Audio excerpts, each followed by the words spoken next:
Good morning, Wednesday morning, and it's pretty early, so you're gonna have to take a look at the futures one more time before you join me today at 9:30 to just confirm things are going as we see them at this hour. So today's the 6th Wednesday, and what we got going on in the news is we have the FOMC meetings, and we have a Harkin speech. And I thought I heard somebody else talking today, but that's about it. That's really market moving. We're gonna have the oil report. We normally have a choppy day before oil, so and then with the FOMC out there, today's really a day to go fishing. Really nothing going on in the news other than people picking on Russia. Not unjust, of course, and then you got this chick who looks like a Pelosi replacement. Look at this. Like, where are they finding these people, man? They're like Walking Dead. But this is Brainard. And normally a very dovish individual, went kind of hawkish. And that's really what drove the market down. Additionally, you could see that spike in the interest rates. And the momentum was there for the double top. This looks like a divergence though. So I wouldn't be surprised. Look, here's a double top right here. And even the 240 is showing me a divergence. I wouldn't be surprised if interest rates start floating down.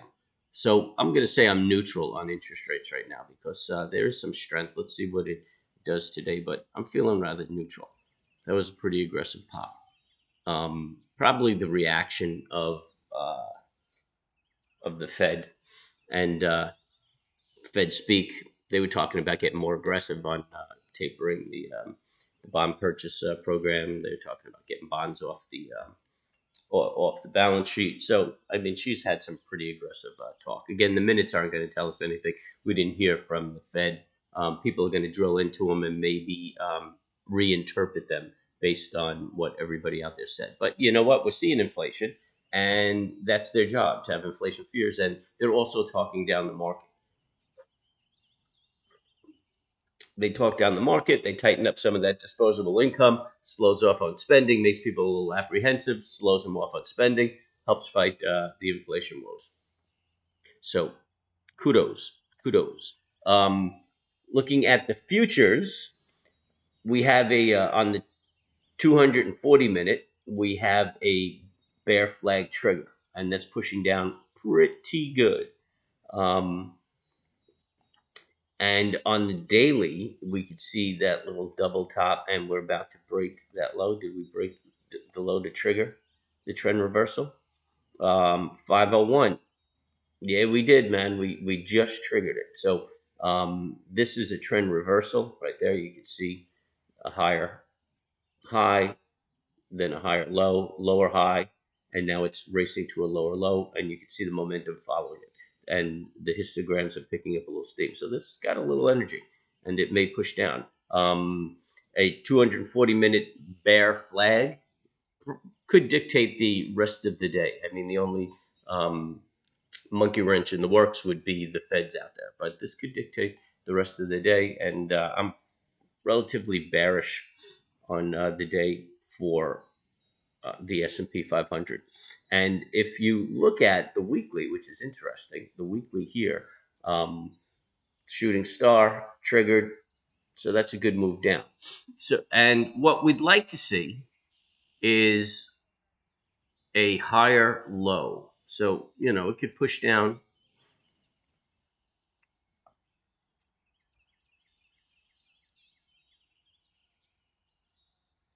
We could probably see that 43,333. I would keep my eye on it.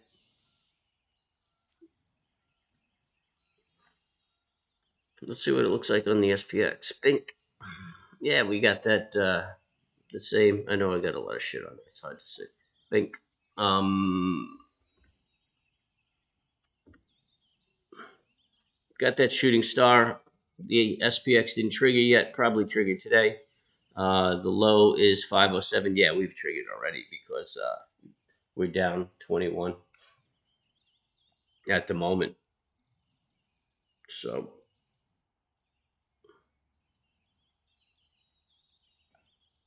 I'd say it's a wrap. We anticipated this. We were looking for that trade down.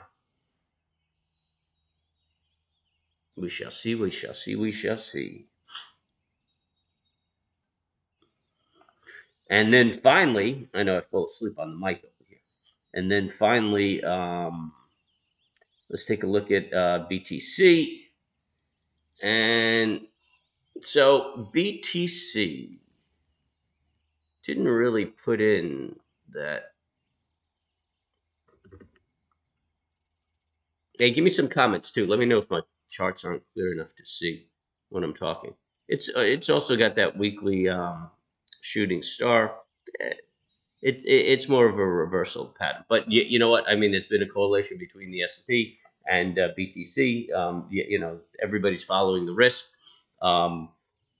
Here, this is interesting. We broke the lower part of the pennant, shot right back. That's a little disconcerting, but we can get rid of that right now. Because what we have here, we have a low of 345, and we have a low of, we almost have a, actually, I'll even put that in. I'm going to,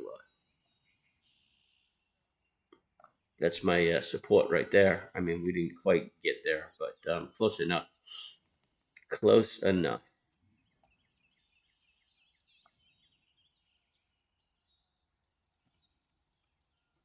And that's what we look like. We can get rid of that pennant right there. And this is our consolidation. As long as we don't break this low. So I'm neutral on it right now. As long as we don't break this low, I'll look for another reason for a move up. But breaking this high, we should get that going. I think we're just going to consolidate a little bit, lock in the recent gains, and then start our climb again. All right. So anyway, that's it, man. Keep your eyes open for some Fed speak. You guys don't need to see that. Keep your eyes open for some Fed speak, and wait for the oil. That's going to be a little choppy ahead of oil, and then we have the minutes at the end of the day at 2 o'clock. It's going to be a choppy day. I mean, there are other days out there. You don't have to make money every day. Sit back, wait for a more opportune time, or wait until after 2 o'clock, and then you'll probably be able to catch a good move. So subscribe, hit the bell, hit the like. Any support is greatly appreciated. And check me out at about 9:30. Well, you know what? Get here about 9:15. I'll probably be up. And we'll see if we can catch that morning breakout.